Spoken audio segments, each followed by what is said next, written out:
आयुष्यात एकदा राष्ट्रपती पदक भेटणंच फार अवघड असतं।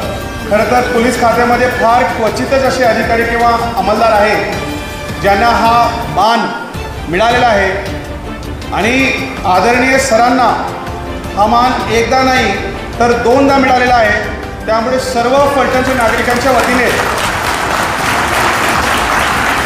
सरांचं या ठिकाणी मी अभिनंदन करतो।